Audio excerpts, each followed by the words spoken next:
Hola, voy a pasar a exponer mi trabajo sobre el sistema de la seguridad social. En primer lugar, vamos a ver el concepto y su origen histórico como concepto, pues que es un sistema de protección social del Estado.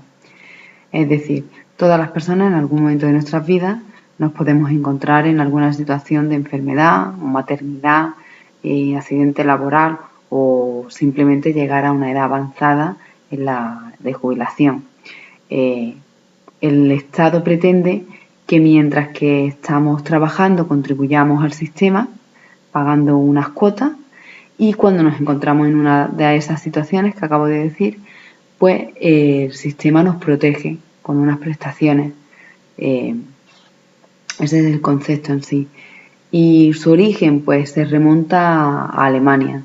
Alemania es donde aparecen los primeros seguros obligatorios de enfermedad, en 1883, porque en España no es hasta 1919 cuando aparece el primer seguro obligatorio de jubilación, que se le llamó retiro obrero. Los principios del sistema, pues los principios son la contributividad, es decir, que debe de haber una proporción entre lo que percibimos con las prestaciones y lo que aportamos a través de nuestras cotizaciones. Universalidad, pues que pretende llegar a todos los ciudadanos de todas las partes del Estado. Solidaridad intergeneracional, que significa que los que trabajamos actualmente estamos contribuyendo a pagar las pensiones actuales. Equidad e igualdad de derechos, pues independientemente del momento en el que y el lugar de residencia en el que se encuentre el asegurado, tiene derecho a esas prestaciones. Suficiencia, pues que el Estado intenta que las prestaciones sean suficientes como para poder vivir. Igualdad de caja, pues que el Estado es el único titular de todos los recursos de la seguridad social. No existe ninguna empresa intermediaria. ¿Cuáles son los sujetos incluidos en el campo de aplicación de la seguridad social? Pues tenemos los españoles residentes, los españoles no residentes, que son los establece el gobierno, que son, por ejemplo, los funcionarios que trabajan en la embajada española en otros países. Los extranjeros que residen legalmente, pues están los hispanoamericanos, los brasileños, los andorranos y los filipinos, que se igualan a los ciudadanos españoles, y los ciudadanos también de la Unión Europea también. Y el resto, pues reciben las mismas prestaciones que sus países otorgan a los ciudadanos españoles. Y luego están los extranjeros que no residen legalmente, que lo que sí tienen es una asistencia sanitaria gratuita. ¿Cuáles son los regímenes de la seguridad social? Pues tenemos el régimen general, que son los trabajadores por cuenta ajena, y luego tenemos los regímenes especiales, que se encuentra el régimen especial de trabajadores autónomos, que son los trabajadores por cuenta propia, los regímenes especiales de trabajadores del mar y los regímenes especiales de trabajadores de la minería y el carbón. Un ejemplo entre un trabajador por cuenta ajena y un autónomo. Pues un trabajador por cuenta ajena, por ejemplo, puede ser un albañil que trabaja para una empresa de la construcción. Tiene un horario especificado en su contrato y se le compensa con un salario también estipulado. Mientras que un autónomo, un trabajador por cuenta ajena, por cuenta propia, es, por ejemplo, a lo mejor un graduado social o que trabaja para su empresa.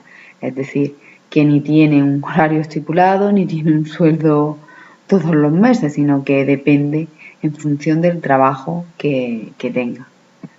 Las prestaciones de la seguridad social, pues tenemos la incapacidad temporal, que es una situación temporal de salud del trabajador, la incapacidad permanente, que es que una vez que agotamos la incapacidad temporal, el trabajador sigue incapacitado de forma permanente para trabajar. La maternidad, pues una suspensión del contrato por maternidad, adopción o acogimiento. La suspensión por riesgo durante el embarazo o lactancia natural, pues cuando el trabajo que desempeña la mujer pues puede suponer un riesgo para su salud o para su embarazo o durante la lactancia. Y paternidad, pues las mismas condiciones que las de maternidad, es decir, pero de paternidad por nacimiento, adopción o acogimiento. La jubilación, pues cuando la vejez, es decir, cuando con una edad avanzada el trabajador ya deja de poder prestar servicio a la empresa. La muerte o supervivencia, pues la prestación, por ejemplo, las prestaciones de viudedad, de orfandad o de auxilio por defunción. La pregunta de si podíamos percibir más de una prestación a la vez, pues sí, pues porque una persona se puede encontrar en el caso de estar percibiendo una prestación por viudedad y también estar trabajando y encontrarse en una situación de incapacidad temporal y puede estar percibiendo tanto la viudedad como la incapacidad temporal a la vez. ¿Cuáles son las modalidades? Pues se encuentra la modalidad contributiva y la no contributiva. ¿Cuáles son los requisitos para acceder a una prestación contributiva? Pues estar de alta o en situación asimilada al alta y tener cubiertos los periodos de cotización que exige cada prestación. Y los requisitos para acceder a una prestación no contributiva pues están condicionados principalmente por la falta de ingresos, es decir, mínimo de ingresos, que tengan residencia en España y por supuesto no tener derecho a una prestación contributiva. ¿Cuál es la financiación? ¿Cómo se financia el sistema de la seguridad social? Pues la principal fuente de financiación son las cotizaciones de los empresarios y de los trabajadores. Es decir, el empresario es responsable de pagar las cuotas que descuenta tanto a los trabajadores como las suyas propias e ingresarlas mensualmente a la Tesorería General de la Seguridad Social. Pues un ejemplo, por ejemplo, era que un trabajador para cobrar neto 1.077 euros, pues es necesario de que el trabajador cotice 100 euros y la empresa 496, es decir, un total de 596 euros mensuales a la Tesorería General de la Seguridad Social, ingresarlo mensualmente. Y ya para finalizar, como opinión personal mía, pues para mí creo que es importantísimo que el Estado tenga implantado un buen sistema de seguridad social, porque a lo largo de nuestra vida todos nos vamos a encontrar en alguna de las situaciones en las que estamos hablando y este sistema pues nos protege ante esas situaciones en las que no vamos a poder trabajar y no vamos a poder percibir esos ingresos que necesitamos para vivir. Pero también es verdad que hay que hablar de algunas de las partes negativas que tiene nuestro sistema. Por ejemplo, pues que las cotizaciones son muy altas. Es decir, hay mucho desempleo, pero es que las empresas para poder contratar a personal necesitan pagar, como hemos estado viendo, para una persona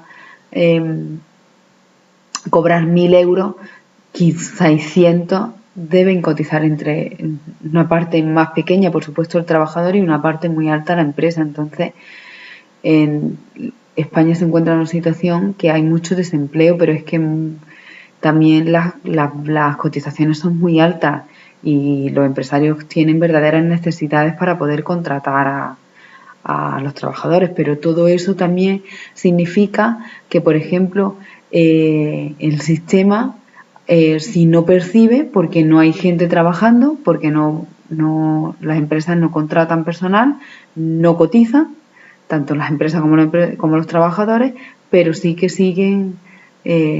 sale ese mismo dinero porque las personas nos seguimos encontrando en esa situación. Entonces, si no entra dinero al sistema, pero sí sale, pues va a llegar un momento en el que en que tengan verdaderas dificultades para poder financiarlo. Y otras de las situaciones que nos vamos encontrando que el sistema debe de ir mejorando es, por ejemplo, pues que la esperanza de vida hoy en día es muchísimo mayor, es decir, no es lo mismo una persona ahora con 65 años que hace 20 años, entonces esas pensiones de jubilación que pagamos también se extienden en el tiempo, todo eso son más gastos, es decir, el sistema tiene muchos gastos y cada vez menos recursos, entonces supongo que necesita renovarse y modificar pues muchos aspectos también de ese sistema, del sistema. Y yo creo que con esto pues termino. Gracias.